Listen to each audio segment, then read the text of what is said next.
Brasília chamando ao vivo, o presidente Lula convoca governadores para uma reunião de emergência em Brasília nesta segunda-feira. Bruno Pinheiro, os prefeitos de algumas capitais também podem comparecer, foram convidados?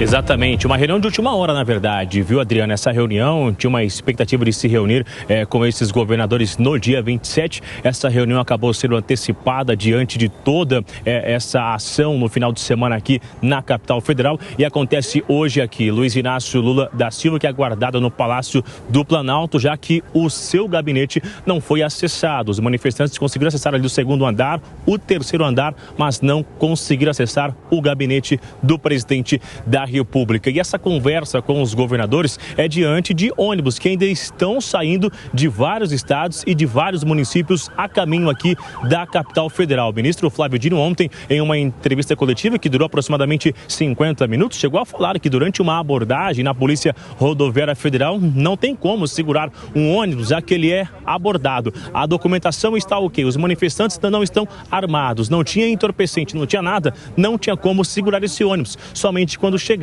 aqui na capital federal. Mas a ordem agora é que não entra nenhum tipo de ônibus que esteja com essa suspeita de manifestantes e nem mesmo os caminhões. De onde eu estou falando neste momento aqui é a área do Exército. A gente não tem acesso a essa avenida, é uma avenida muito larga, na verdade, lá na frente, viu, Tiago? É o que dá acesso. Vou tentar inverter essa câmera para a gente ter uma noção justamente do que está acontecendo neste momento. Porque é o seguinte, os homens da Polícia Militar, os ônibus que chegaram aqui e segundo uma informação que acabaram o estabelecimento cerca de 45 minutos. Era por volta de 8h20 que entre 45 minutos, de forma voluntária, os manifestantes se retirassem desse local, o que ainda não aconteceu. O que acontece então? A gente consegue ver ônibus chegando neste momento e acessando também as vias alternativas, ou seja, esse acesso na parte do fundo do acampamento, porque os manifestantes, com receio do enfrentamento com os policiais, estão saindo nas laterais. E aí essas laterais também estão sendo cercadas para que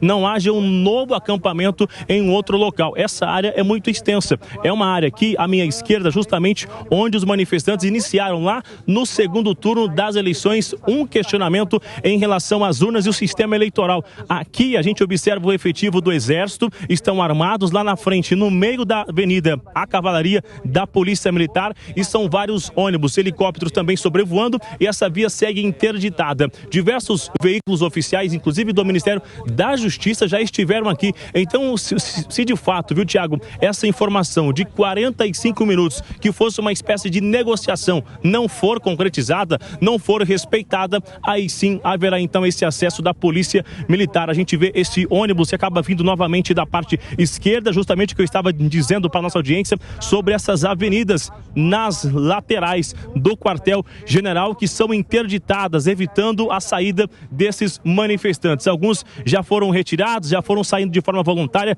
justamente como o Tiago disse, com roupas, com uma estrutura muito ampla que eles utilizavam para ficar de fato neste acampamento. Então, de ontem, após as manifestações, o local já foi isolado e agora atendendo uma decisão do ministro Alexandre de Moraes que em cerca de 24 horas essa área seja liberada, os manifestantes sejam retirados. A gente observa que o reforço do Exército acaba de chegar novamente. A gente continua acompanhando aqui na capital federal essas manifestações e as reuniões que vão acontecer ainda hoje, viu, Tiago? A gente acompanha sim, Bruno, são 24 horas, ou seja, ao longo desta segunda-feira todos os acampamentos devem ser desmontados. Fernando Capês, não só em Brasília, em todo o país. Por isso essa reunião que deve ser alinhado entre o presidente Lula e os governadores. Acredito que a reunião seja para estabelecer uma unidade de doutrina operacional, ou seja, quais são as providências que devem ser tomadas preventivamente para que não volte a acontecer esse tipo de invasão. E que tipo de providência é tomada? A óbvia, ou seja, uma interlocução entre as inteligências dos governos e também com o Gabinete de Segurança Institucional, prevenindo, antecipando, pelo monitoramento das redes sociais, estas reuniões. Nós vimos aqui que a Polícia Rodoviária Federal chegou a parar alguns ônibus. Ora, não há uma comunicação entre as polícias, entre as forças de segurança? Ou seja, se havia informações de que uma manifestação de grandes proporções ocorreria e que ali poderia haver um desdobramento para a violência, a Polícia Rodoviária Federal deveria ter interrompido o transcurso do ônibus naquele momento. Não é só jogar a culpa em cima também da Polícia Militar, que errou porque não estabeleceu preventivamente o cercamento daqueles prédios. Então, essa é uma reunião, a meu ver, diante do que aconteceu, para estabelecer providências, uma estratégia, um planejamento de ação preventivamente. E agora vamos aguardar também para que essa desocupação prossiga de maneira pacífica, sem confronto, que as forças policiais tenham paciência, tenham moderação e aguardem a saída. As pessoas vão se cansando, vão saindo naturalmente. O confronto deve ser evitado, porque a possibilidade de vítimas, não necessariamente fatais, mas vítimas que vão se machucar, pessoas de idade, que podem ter problemas de saúde aí no momento de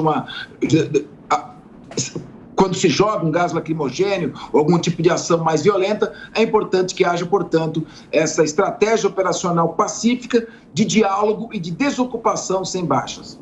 Ô, Shelby, será que essa desocupação vai se dar em todo o país? Aqui em São Paulo, por exemplo, no Comando Militar do Sudeste, e eles estão justamente acampados numa rua que dá acesso à Assembleia Legislativa de São Paulo. Exatamente. A determinação é essa, não é, Tiago? De que haja realmente essa desmobilização desses acampamentos em frente a quartéis, por exemplo.